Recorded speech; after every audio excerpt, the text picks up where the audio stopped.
Leçon 7. Selon la Bible, faut-il attendre le baptême du Saint-Esprit? Première partie.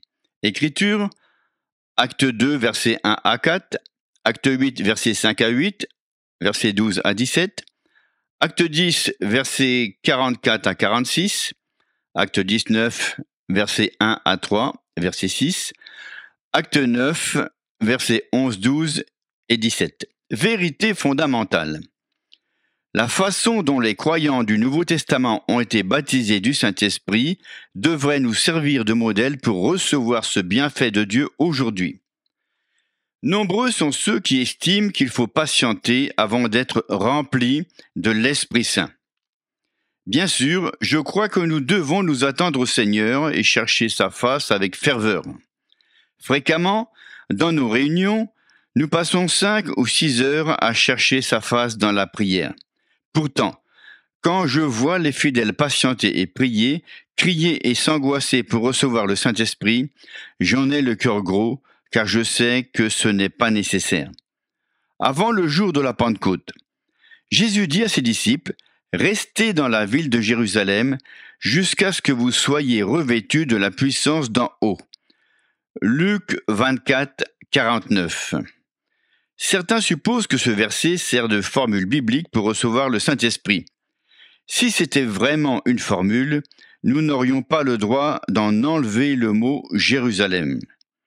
Jésus ne leur dit pas simplement d'attendre, de patienter, mais il leur commanda de rester à Jérusalem. Pourquoi pas à Bethléem ou à Jéricho? Il fallait qu'ils restent à Jérusalem, car c'était là que l'Église devait commencer. Acte 2, versets 1 à 4. Le jour de la Pentecôte, ils étaient tous ensemble dans le même lieu. Tout à coup, il vint du ciel un bruit comme celui d'un vent impétueux, et il remplit toute la maison où ils étaient assis. Des langues semblables à des langues de feu leur apparurent, séparées les unes des autres, et se posèrent sur chacun d'eux.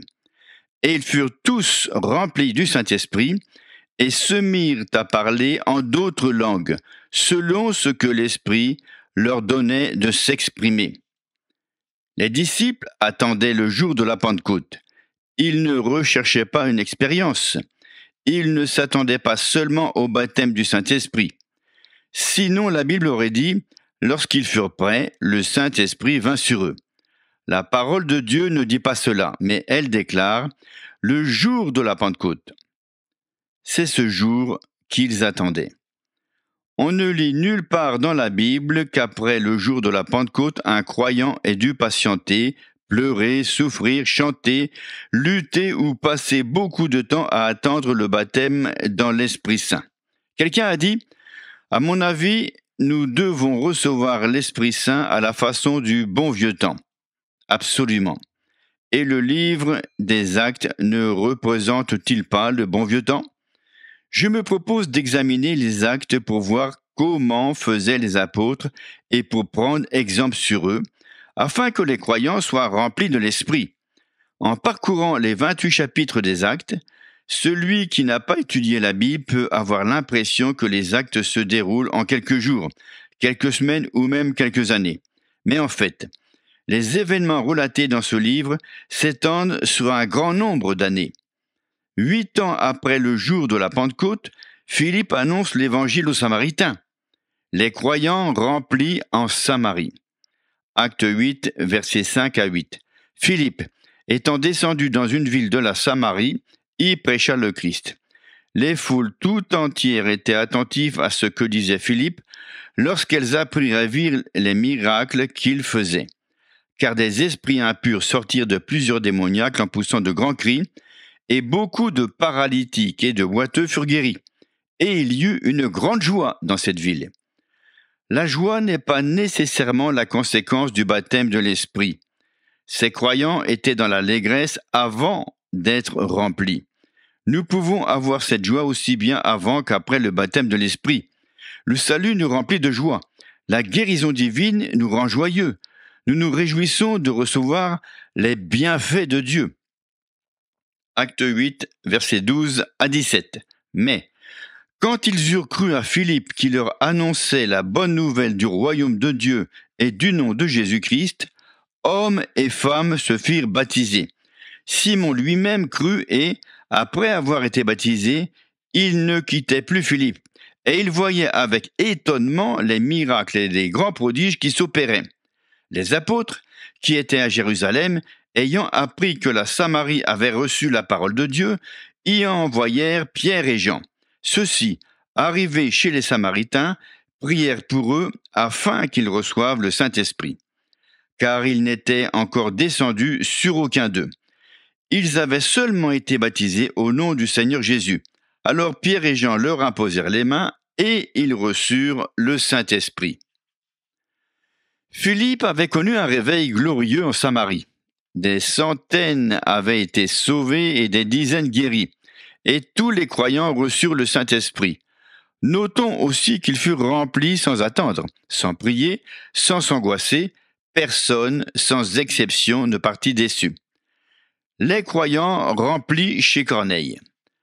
La Bible nous dit que, 10 ans après le jour de la Pentecôte, Pierre se rendit chez Corneille pour lui annoncer la bonne nouvelle.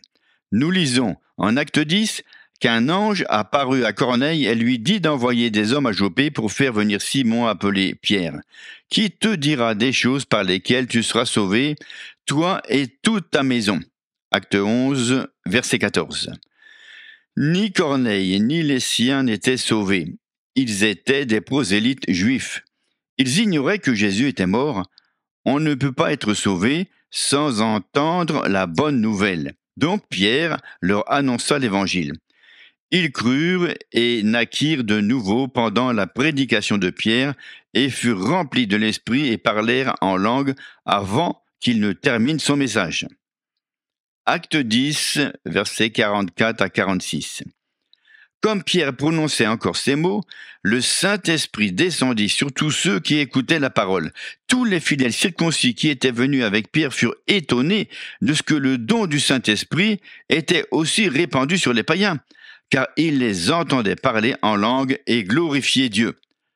Notons bien qu'ils furent sauvés, remplis de l'Esprit, et parlèrent en langue, sans patienter, sans attendre, sans louer et sans chanter. Nous nous leurrons en pensant que les choses doivent se faire d'une certaine façon. Dieu n'a pas de méthode stéréotypée, hormis la manière biblique. Ces gens reçurent le Saint-Esprit pendant la prédication de Pierre. Moi aussi, j'ai vu les fidèles recevoir le baptême de l'Esprit pendant que je prêchais. Les croyants remplis à Éphèse. 20 ans après le jour de la Pentecôte, Paul se rendit à Éphèse. Il y rencontra certains croyants et leur présenta la personne du Saint-Esprit. Acte 19. Acte 19, versets 1 à 3 et 6. Pendant qu'Apollos était à Corinthe, Paul, après avoir parcouru les hautes provinces de l'Asie, arriva à Éphèse. Ayant rencontré quelques disciples, il leur dit : « Avez-vous reçu le Saint-Esprit quand vous avez cru ?» Ils lui répondirent : « Nous n'avons pas même entendu dire qu'il y ait un Saint-Esprit. » Il dit : « De quel baptême avez-vous donc été baptisés ?» Et ils répondirent : « Du baptême de Jean. » Lorsque Paul leur eut imposé les mains, le Saint-Esprit vint sur eux et ils parlèrent en langue et prophétisèrent. Nous constatons dans ces versets que les croyants d'Éphèse n'avaient pas entendu parler du Saint-Esprit. Pourtant, quand Paul leur imposa les mains, le Saint-Esprit vint sur eux et ils parlèrent en langue. Chacun d'eux, sans attendre, sans patienter et sans louer, fut rempli de l'Esprit. Tous parlèrent en langue selon ce que l'Esprit leur donnait d'exprimer. Paul demanda aux Éphésiens : « Avez-vous reçu le Saint-Esprit » Il ne dit pas : « Je suis venu pour prier Dieu de déverser le Saint-Esprit sur vous. » Le Saint-Esprit avait déjà été répandu le jour de la Pentecôte. Nous avons vu en Acte 8 que les apôtres, qui étaient à Jérusalem, avaient envoyé Pierre et Jean en Samarie imposer les mains aux convertis de Philippe, afin qu'ils reçoivent le Saint-Esprit, et non pas pour patienter et chercher la face de Dieu. Paul rempli de l'Esprit. Paul qui imposa les mains à ses croyants avait jadis été connu sous le nom de Saul de Tarse. Son baptême dans l'Esprit est relaté en Acte 9. Acte 9, versets 11, 12 et 17. Et le Seigneur lui dit, « Lève-toi, va dans la rue appelée la droite et cherche dans la maison de Judas un nommé Saul de Tarse, car il prie, et il a vu en vision un homme du nom d'Ananias qui entrait et qui lui imposait les mains afin qu'il recouvre la vue. Ananias sortit et, lorsqu'il fut arrivé dans leur maison, il imposa les mains à Saul en disant, « Saul, mon frère, le Seigneur Jésus, qui t'est apparu sur le chemin par lequel tu venais, m'a envoyé pour que tu recouvres la vue et que tu sois rempli du Saint-Esprit. » Saul, qui fut par la suite connu sous le nom de Paul, reçut l'Esprit Saint sur le champ, sans attendre ni languir. On pourrait objecter, mais il n'est pas écrit dans ces versets qu'il parlait en langue. C'est vrai, ce passage n'en parle pas, mais plus tard, en 1 Corinthiens 14, 18, Paul déclare « Je rends grâce à Dieu de ce que je parle en langue plus que vous tous. » Nous savons qu'il n'a pas pu parler en langue avant de recevoir le Saint-Esprit. Par conséquent, il n'est pas difficile de deviner quand il a commencé à le faire, lors du baptême dans l'Esprit, comme nous, car les langues accompagnent ce don de Dieu. Quelqu'un me dit un jour, « Je me rappelle combien c'était merveilleux de passer des années à chercher la face de Dieu avant d'être rempli de l'Esprit. » Je lui ai demandé, « Avez-vous cessé de vous attendre à Dieu ? Je me souviens d'avoir cherché sa face la semaine dernière, et aujourd'hui même, c'est bon de chercher sa face. Les croyants remplis de l'Esprit doivent s'attendre à Dieu, tout autant que ceux qui ne le sont pas. Oui, mais cela m'a enseigné beaucoup de choses. Vous les auriez apprises bien plus vite avec le Saint-Esprit. N'est-il pas vrai que la première chose que vous ayez comprise après le baptême de l'Esprit, c'est que vous n'aviez pas à patienter interminablement ?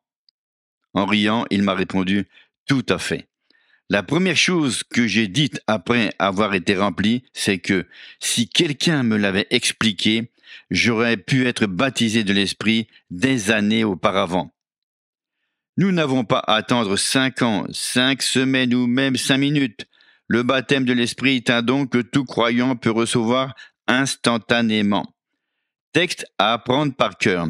Et voici, j'enverrai sur vous ce que mon Père a promis, mais vous, restez dans la ville de Jérusalem jusqu'à ce que vous soyez revêtus de la puissance d'en haut. Luc 24, 49. Pensez à vous abonner et à partager avec vos proches le chapitre de ce livre sur le baptême dans le Saint-Esprit.